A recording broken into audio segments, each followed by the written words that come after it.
প্রিয় শিক্ষার্থী, আসসালামু আলাইকুম। আমি আজকে তোমাদের নতুন একটা লেকচার নিয়ে আসছি। আজকের ক্লাস হবে আমাদের ক্লাস 8, অষ্টম লেকচার আজকে। তো আজকে যে টপিকসটা নিয়ে আলোচনা করব সেটা অবশ্যই গুরুত্বপূর্ণ তোমাদের জন্য, অবশ্যই গুরুত্বপূর্ণ এই অধ্যায়ের জন্য। Sign bit.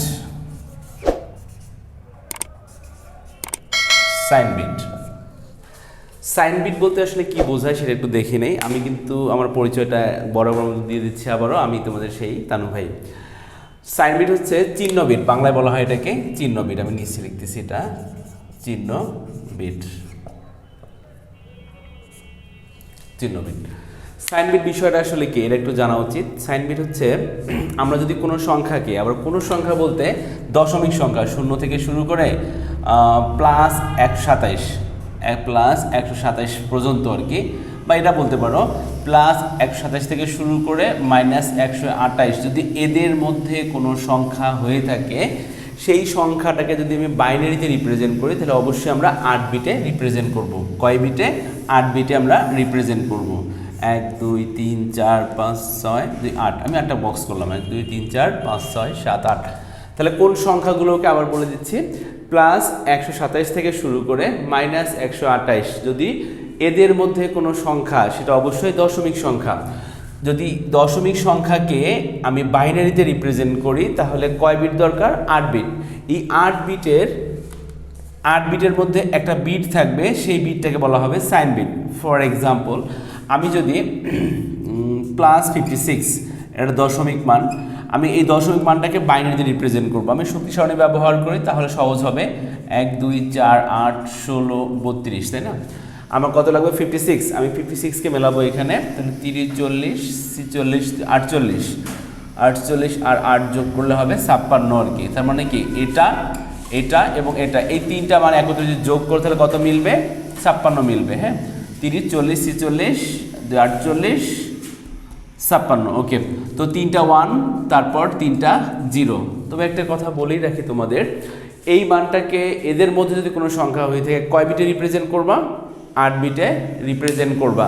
এই 8 বিট কিন্তু প্রয়োজন হবে না, তোমার অবশ্যই প্রয়োজন হবে 7 বিটের। হ্যাঁ, তো এই 7 বিট হলেও তোমাকে অবশ্যই 8 বিটে রিপ্রেজেন্ট করতে হবে। 1 2 3, তোমার 3টা 0, আবার 3টা 1, তাহলে কয় বিট হয়ে গেছে আমাদের? 3 3 6 বিট। আমি 7 বিট 0 দিলাম। এই অষ্টম বিটটা আছে, সেখানেও আমি 0 বসাইলাম। এই অষ্টম বিটটাকে বলবো আমরা সাইন বিট বা চিহ্ন বিট। সাইন বিট বা চিহ্ন বিট। তাহলে আমি এই সংখ্যাটা এইভাবে বলতে পারি, কোনো দশমিক সংখ্যাকে বাইনারিতে সাজানোর জন্য 8 বিট প্রয়োজন। 8 বিটের অষ্টম বিটকে সাইন বিট বলে। তো কোন বিটটাকে সাইন বিট বলা হচ্ছে? অষ্টম বিটটাকে সাইন বিট বলা হচ্ছে। এবার মনে করো -56, এই দশমিক মানটাকে যদি আমি বাইনারিতে রিপ্রেজেন্ট করি, সেমভাবে দেখো 1 2 3 4 5 6 7 এবং 8, 8টা বিট করে ফেলছি আমি। 3টা 0, 1 2 3টা 0, আবার 3টা 1, তো 3 3 6 বিট হয়ে গেছে। সপ্তম বিটটা আমি 0 বসাবো এবং অষ্টম বিট আমি 1 বসাইলাম। এখানেও কিন্তু এই অষ্টম বিটটাকে বলা হচ্ছে সাইন বিট। তাহলে কি পজিটিভ সংখ্যা নেগেটিভ সংখ্যা কি হয় হোক দেখার বিষয় না, আমি 8 বিটে রিপ্রেজেন্ট করব। সংখ্যাটা যদি আমার এদের মধ্যে হয়ে থাকে তাহলে কয় বিটে ডেকোরেশন করব? 8 বিটে ডেকোরেশন করব। কিন্তু আমাদের 8 বিট প্রয়োজন হবে না, আমার 7টা বিটের মধ্যেই কিন্তু এই সংখ্যাগুলো রিপ্রেজেন্ট তুমি করতে পারবা। হ্যাঁ, তো আমি 8 বিটে রিপ্রেজেন্ট করব। 7 বিটের সংখ্যার জন্য বরাদ্দ, আর অষ্টম বিটটা হচ্ছে সাইনের জন্য বরাদ্দ। যদি সংখ্যাটা পজিটিভ হয়ে থাকে তাহলে অবশ্যই অষ্টম বিটটা 0 হবে, আবার যদি সংখ্যাটা নেগেটিভ হয়ে থাকে তাহলে অষ্টম বিটটা অবশ্যই 1 হবে। তাহলে 0 হলে সংখ্যাটা কি হচ্ছে? ধনাত্মক, এবং 1 হলে সংখ্যাটা কি হবে? ঋণাত্মক। তাহলে সংখ্যাটা আমি পুনরায় রিপিট করতেছি আরেকবার তোমাদের জন্য, যে কোনো দশমিক সংখ্যাকে বাইনারিতে সাজানোর জন্য 8 বিট প্রয়োজন। 8 বিটের অষ্টম বিটকে সাইন বিট বলে। সাইন বিট 0 হলে সংখ্যাটি ধনাত্মক, সাইন বিট 1 হলে সংখ্যাটি ঋণাত্মক। ওকে, তো আমাদের আসলে পজিটিভ সংখ্যা নিয়ে কোনো প্রবলেম নাই, প্রবলেমটা হচ্ছে নেগেটিভ সংখ্যাটাকে নিয়ে। ঋণাত্মক সংখ্যাকে আসলে আমরা কীভাবে ডেকোরেশন করব? আমি যেভাবে ডেকোরেশন করছি এভাবে কিন্তু ডেকোরেশন হয় না। নর্মালি এটা একটা নর্মাল সেন্সে আমি যে 56, এই 56কেই আমি ক্যালকুলেশন করছি, শুধুমাত্র মাইনাস হওয়ার কারণে আমি সামনে একটা 1 বসাই দিছি, জাস্ট তোমাদের বোঝানোর খাতিরে আর কি। আমি এবার নেগেটিভ সংখ্যাকে ডেকোরেশন করার কথা বলতেছি। ঋণাত্মক সংখ্যাকে আসলে 3টি গঠন পদ্ধতিতে সাজানো যায়। ঋণাত্মক সংখ্যাকে 3টি গঠন পদ্ধতিতে সাজানো যায়। তো আমি লিখি এটা, ঋণাত্মক সংখ্যাকে কয়টি? 3টি গঠন পদ্ধতিতে সাজানো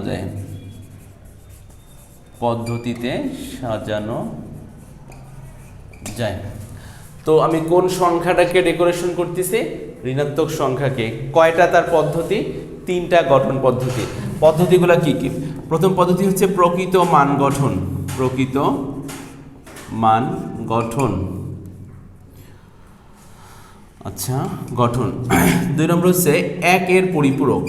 1 এর পরিপূরক। আর 3 নম্বরটা হচ্ছে 2 এর পরিপূরক। তো আমি তাহলে কি বললাম যে নেগেটিভ যে সংখ্যাগুলো থাকবে সেটাকে আমি কতভাবে ডেকোরেশন করতে পারবো? 3 ভাবে ডেকোরেশন করা যাবে। একটা হচ্ছে প্রকৃত মান গঠন, 1 এর পরিপূরক, আর হচ্ছে 2 এর পরিপূরক।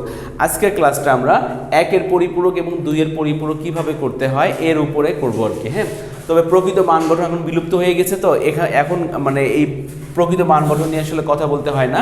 প্রকৃত মান গঠনটা আমাদের ক্লোজ হয়ে গেছে আর কি। হ্যাঁ, আমরা আলোচনা করব 1 এর পরিপূরক আর হচ্ছে 2 এর পরিপূরক।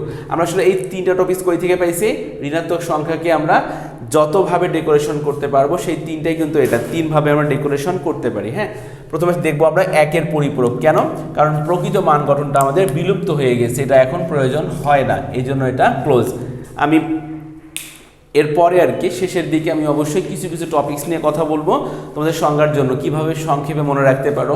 প্রকৃত মান গঠনটা সংক্ষিপ্ত হিসাবে আসতে পারে, বা সংক্ষিপ্ত বলতে তোমার জ্ঞানমূলক প্রশ্নের মধ্যে আসতে পারে, তখন আমি এটা আলোচনা করে দিব আর কি অন্য লেকচারের মধ্যে আর কি।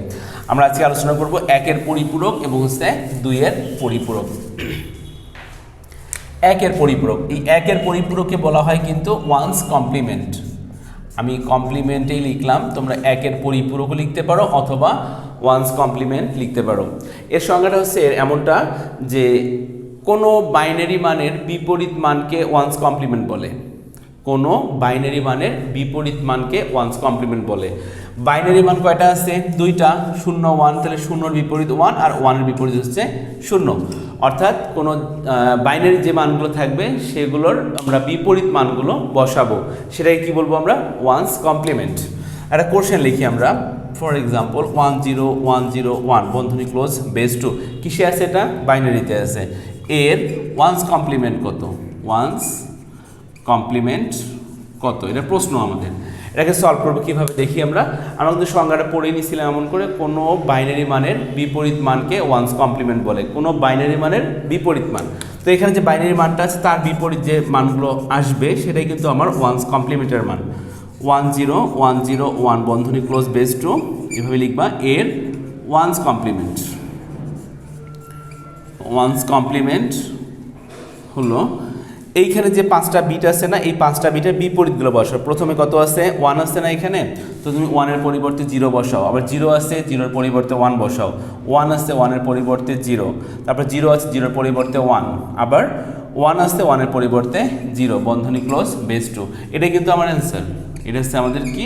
One's complement. হ্যাঁ, তো ওয়ান্স কমপ্লিমেন্টে কি? কোনো বাইনারি মানের বিপরীত মানকে আমরা ওয়ান্স কমপ্লিমেন্ট বলে থাকি। হ্যাঁ, আমরা এবার শিখবো হচ্ছে টুস কমপ্লিমেন্ট। তবে এই যে বিষয়গুলো আসলে কেন দেওয়া হয়েছে? কারণ আমাদের একটা পূর্ণাঙ্গ ম্যাথ সলভ করতে হবে, সেই ম্যাথ সলভ করার জন্য কিন্তু আমাদের ওয়ান্স কমপ্লিমেন্ট এবং টুস কমপ্লিমেন্টের প্রয়োজন আছে। আমরা ওয়ান্স কমপ্লিমেন্ট এবং টুস কমপ্লিমেন্টের একটু ধারণা গ্রহণ করি আগে। এখন কি দেখবো আমরা? টুস কমপ্লিমেন্ট। টুস কমপ্লিমেন্ট বা বাংলায় কি বলবো আমরা এটাকে? 2 এর পরিপূরক। 2 এর পরিপূরক বা টুস কমপ্লিমেন্ট। এটা সাথে সংক্ষেপে তুমি মনে রাখতে পারো, আমি একটা নোট লিখে দেই জাস্ট মনে রাখার জন্য আর কি, যে one's complement plus 1, one's complement plus 1 equal কি হবে আমাদের? টুস কমপ্লিমেন্ট। তাহলে ওয়ান্স কমপ্লিমেন্ট প্লাস 1 করলে কি হবে? টুস কমপ্লিমেন্ট। তাহলে কোনো বাইনারি মানের ওয়ান্স কমপ্লিমেন্ট এর সাথে 1 যোগ করলে যা পাওয়া যায় তাই টুস কমপ্লিমেন্ট। তুমি এভাবে এটাকে লিখে রাখতে পারো। টুস কমপ্লিমেন্ট যদি কি বলে বা কাকে বলে, সংজ্ঞাটা বলে, তাহলে অবশ্যই তুমি এভাবে লিখবা যে বাইনারি মানের ওয়ান্স কমপ্লিমেন্ট এর সাথে 1 যোগ করা হলে কি পাওয়া যাবে? টুস কমপ্লিমেন্ট পাওয়া যায়। তো তবে একটা কথা অবশ্যই মনে রাখার বিষয়, আমি কিন্তু ওয়ান্স কমপ্লিমেন্ট এবং টুস কমপ্লিমেন্ট উভয়ের ক্ষেত্রে বাইনারি মানের কথা বলতেছি, অন্য কোনো মানের কথা বলতেছি না। এর অর্থ হচ্ছে এটাই, তুমি শুধুমাত্র বাইনারি মানকে ওয়ান্স কমপ্লিমেন্ট করতে পারবা এবং বাইনারি মানকে তুমি টুস কমপ্লিমেন্ট করতে পারবা। এখন যদি তোমার কোনো অক্টাল বা হেক্সাডেসিমাল বা ডেসিমাল মান দেওয়া থাকে, তার কি ওয়ান্স কমপ্লিমেন্ট টুস কমপ্লিমেন্ট হবে না? অবশ্যই হবে। তার অ্যান্সারটা হচ্ছে কি, ওই মানগুলোকে তুমি প্রথমে কিসে রিপ্রেজেন্ট করবা? বাইনারিতে রিপ্রেজেন্ট করবা। তারপর বাইনারি মানটাকে তুমি ওয়ান্স কমপ্লিমেন্ট করো, আবার বাইনারি মানটাকে তুমি টুস কমপ্লিমেন্ট করো, তাহলে হয়ে যাবে। তো টুস কমপ্লিমেন্ট করার নিয়মটা একটু আবার বলতেছে যে কোনো বাইনারি মানে তুমি প্রথমে ওয়ান্স কমপ্লিমেন্ট করবা, তার সাথে একটা ওয়ান যোগ করবা, তাহলে কি হয়ে যাবে? টুস কমপ্লিমেন্ট হয়ে যাবে। এর একটা বিষয় হচ্ছে এটা যে যোগের একটা বিষয় চলে আসছে, যে বাইনারি যোগ, হ্যাঁ বাইনারি বিয়োগ আসছে। তবে এইখানে যেহেতু আমি যোগের ক্যালকুলেশন চলে আসছে আর কি, যোগের ক্যালকুলেশন আমি পরের লেকচারে ইনশাল্লাহ দেখাই দিব কীভাবে বাইনারি যোগ করতে হয়, বাইনারি বিয়োগ করতে হয়। হ্যাঁ, তো আমি এর মধ্যে আর কি সিম্পল একটা যোগ দেখাই দিব এখন তোমাদের এই কোশ্চেনটা সলভ করার জন্য। তো আমরা কি আলোচনা করতেছি জানি? টুস কমপ্লিমেন্ট। টুস কমপ্লিমেন্ট কাকে বলে? One's complement plus one equal two's complement. এটা কিন্তু মনে রাখার ট্রিক্স, আর কিছু না। কখন তুমি অ্যান্সার বা কোশ্চেন যখন তোমার পরীক্ষায় আসবে, অ্যান্সার হিসেবে এটা কিন্তু লিখতে পারবে না। তো ওই কোশ্চেনে লিখি সাপোজ 1 0 1 1 0 বন্ধনী ক্লোজ করে একটা 2 আর কি, বাইনারি এটা। তো এর কত?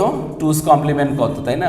টুস কমপ্লিমেন্ট কত, আমরা এই প্রশ্নটা সলভ করবো এবার।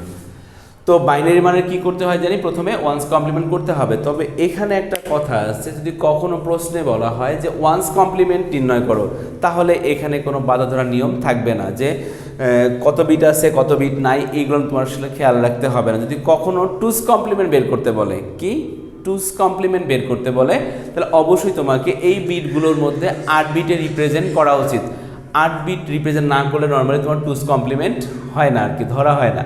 কারণ আমরা অবশ্যই টুস কমপ্লিমেন্ট এই কারণে করতেছি, আমি সাইন বিটটাকে আমরা শো আপ করবো বা দেখাবো। হ্যাঁ, তো এত এর টুস কমপ্লিমেন্ট কত আমরা সলভ করে নিই। আমরা কিভাবে সলভ করব? প্রথমে যেটা করবা, প্রদত্ত যে মানটা দেওয়া থাকবে লিখতে পারো, প্রদত্ত মান ইকুয়াল 1 0 1 1 0। হ্যাঁ, এই মানটাকে তুমি 8 বিট পূরণ করবা। কয় বিট? 8 বিট পূরণ করবা। এটা কিন্তু আমি টুস কমপ্লিমেন্ট করতেছি বিধায় কিন্তু আমরা 8 বিট পূরণ করতেছি। হ্যাঁ, যদি আমি টুস কমপ্লিমেন্ট না করতাম বা শুধু ওয়ান্স কমপ্লিমেন্ট করে অ্যান্সার বের করতাম, বা ওয়ান্স কমপ্লিমেন্ট চাইছে আমাদের কোশ্চেনে, এমনটা হইতো, তাহলে কখনোই আমি 8 বিট পূরণ করতাম না। যা মান আছে আমি তার উপর ডিপেন্ড করেই লিখে দিতাম। হ্যাঁ, তো এই মানটাকে যদি আমি 8 বিট পূরণ করি, তাহলে অবশ্যই আমরা সামনে 3টা শূন্য বসাবো, 1 0 1 1 0 বন্ধনী ক্লোজ বেস 2। আমি তাহলে কী করলাম? 8 বিট পূরণ করার জন্য আমাকে অতিরিক্ত 3টা বিট নিতে হয়েছে। আমার আগে ছিল 5টা বিট, অতিরিক্ত 3টা সামনে দিবা। অবশ্যই পূর্ণ সংখ্যার সামনে দিবা আর ভগ্নাংশর পরের দিবা। যেহেতু এই পুরো মানটা হচ্ছে পূর্ণ সংখ্যা, এই জন্য সামনে 3টা শূন্য বসে আমি কয় বিট পূরণ করলাম? 8 বিট পূরণ করলাম। সাইড নোট লিখে দিবা 8 বিট রেজিস্টার, 8 বিট রেজিস্টার। হ্যাঁ, এটা তুমি লিখতে পারো আর কি, না লিখলেও কোনো প্রবলেম নাই, তবে লিখলে অবশ্যই ভালো। তাহলে আমি 8 বিট পূরণ করলাম। এই মানটার বিপরীত মানকে জানি কি বলা হয়?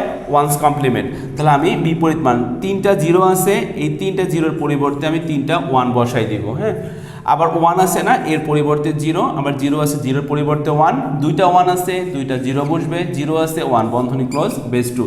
এই যে ক্যালকুলেশন আমি করলাম সেটা কি? সেটা হচ্ছে আমাদের one's complement. One's complement, one's complement. তো বাইনারি মানে বিপরীত মানকে কি বলা হয়? One's complement. এই ওয়ান্স কমপ্লিমেন্টের সাথে যদি আমি একটা অতিরিক্ত 1 যোগ করে দিই, তাহলে কিন্তু পাবো আমরা টুস কমপ্লিমেন্ট। যেহেতু এখানে একটা যোগের ক্যালকুলেশন চলে আসছে, আমি নর্মালি একটা জিনিস দেখাই দিই তোমাদের ছোট্ট আকারে, জাস্ট এতটুকু করার জন্য আর কি। 1 1, হ্যাঁ, এই যদি তুমি বাইনারিতে যোগ করো, 1 1 যোগ করলে কত পাবা? আমরা কিন্তু জানি 1 1 যোগ করলে 2 পাওয়া যায়, কিন্তু আমরা এখানে 2 পাবো না। 1 1 যোগ করলে কিন্তু 10 পাওয়া যাবে, 1 0 হয়। হ্যাঁ, কীভাবে? কারণ এক যোগ করলে 2 পাওয়া যায়। তুমি যদি 2কে বাইনারিতে কনভার্ট করো, 2কে যদি বাইনারিতে কনভার্ট করো, কাকে দরকার? 2কেই দরকার। তাহলে 2কে নিবা, আর 1কে তো প্রয়োজন নাই, 1-এর নিচে 0। তাহলে কত পাইলা তুমি? 2-এর বাইনারি হচ্ছে 10। এর জন্য কিন্তু 1 যোগ করলে 10 হয়, এটা মনে রাখো একটু, তাহলে আমাদের এই টুস কমপ্লিমেন্টটা হয়ে যাবে। আমি আবারও বলতেছি তোমাদের উদ্দেশ্যে, আমি কিন্তু বাইনারি যোগ এবং বিয়োগ অবশ্যই তোমাদের ক্যালকুলেশন শেখাবো আগামী লেকচারে আর কি। এটা আমরা আসলে সহজ করেই শেখার চেষ্টা করবো, বা যতটুকু সহজ সেই আঙ্গিকে আমি তোমাদের বোঝানোর চেষ্টা করব। তাহলে 1 আর 1 যোগ করলে কি হবে? আমি এখানে দেখলাম 1 যোগ করলে 10 হয়, 10-এর কি বসবে এখানে? 0। 10-এর আমরা আসলে এই যে ডান পাশে যে মানটা আছে না এটাকে বলা হয় সাম, আর বাম পাশে যে মানটা আছে না এটাকে বলা হয় ক্যারি বা হাতের সংখ্যা। তো এই যে সাম, তাহলে আমরা 1 আর 1 যোগ করছি, 10-এর 0 হাতে রয়েছে কিন্তু 1, এই হাতে যে একটা থাকে সেটা হচ্ছে ক্যারি। এটা 0 নিচে মনে মনে বসায় দাও, তাহলে 0 আর 1 যোগ করলে একই হবে। হ্যাঁ, আর কোনো কিছু আসছে না, বাকি যা ছিল বরাবর বসাই দেবা, 0 1 0 1 1 1 বন্ধনী ক্লোজ করে বেস 2। এই যে ক্যালকুলেশনটা তুমি করলা এটাই কিন্তু আমাদের টুস কমপ্লিমেন্ট। হ্যাঁ, সাইড নোট লিখে দিতে পারো, টুস কমপ্লিমেন্ট। তো আমরা কী করলাম, আমরা প্রথমে প্রদত্ত মান যা ছিল কোশ্চেন তাই লিখছি, এই মানটাকে আমরা 8 বিট রেজিস্টার বা 8 বিটে পূরণ করে ফেলছি, এবং 8 বিটের যে মানটা আছে সেটাকে আমরা বিপরীত মান বসাই দিয়ে ওয়ান্স কমপ্লিমেন্ট করছি, তার সঙ্গে ওয়ান্স যোগ করে আমরা টুস কমপ্লিমেন্ট করলাম। তবে এখানে প্রশ্নটা থেকে যেতে পারে যে আমরা কি এভাবেই করব? হ্যাঁ, তোমরা এভাবেই করবে, কোনো ভুল হবে না। তবে তোমাদের উদ্দেশ্যে আরেকটা ছোট্ট কথা বলি, তোমরা যে ভুলটা করবা আর কি, তোমরা এই মানটাকে কিন্তু ওয়ান্স কমপ্লিমেন্ট করে ফেলছো এটা, তাই না? তার মানে এটার কোনো দরকার আছে কি? না, এটা আপাতত কোনো দরকার নাই। তার মানে এই মানের সাথে আমরা অতিরিক্তটা 1 যোগ করছি সর্বদাই। তোমরা যখন ক্যালকুলেশন যোগ করবা, যেহেতু এই মানটার প্রয়োজন নাই আমাদের, তুমি ভুল করে এই মানের সাথে এই মানটা কিন্তু যোগ করে ফেলবা ভুলবশত, আর তখন তোমার অ্যান্সারটা হবে না, ভুল হয়ে যাবে, তখন ম্যাথটা পুরোটাই কেটে দিবে। তো এভাবে মনে রাখবা যে এই মানটাকে ওয়ান্স কমপ্লিমেন্ট করা হয়ে গেলে এর কোনো ক্যালকুলেশন আর আমরা প্রয়োজন হবে না, তার মানে এটা বাদ, বাকি যেটা আছে সেটা নিয়ে ক্যালকুলেশন করলে আমার টুস কমপ্লিমেন্টটা চলে আসবে। হ্যাঁ, তো তোমাদের কাছে আমার এটাই মানে থাকবে যে অবশ্যই মনোযোগ সহকারে ক্যালকুলেশন করার চেষ্টা করো, তাহলে কখনোই ভুল হবে না। তো আজকে আমি জাস্ট তোমাদের এতটুকু দেখালাম, বা ওয়ান্স কমপ্লিমেন্ট কি, টুস কমপ্লিমেন্ট কি। যদি এর মধ্যে কোনো প্রবলেম থেকে থাকে অবশ্যই আমাকে কমেন্টের সাহায্যে জানাবা যদি কোনো প্রবলেম থাকে। হ্যাঁ, তো আজকের ক্লাসটা এই পর্যন্তই থাকবে, নেক্সট ক্লাসের অপেক্ষায় থাকো ইনশাআল্লাহ। আমি খুব তাড়াতাড়ি নেক্সট ক্লাসটা আপলোড করবো। এতদিন পর্যন্ত সুস্থ থাকো, ভালো থাকো, আল্লাহ হাফিজ, আসসালামু আলাইকুম।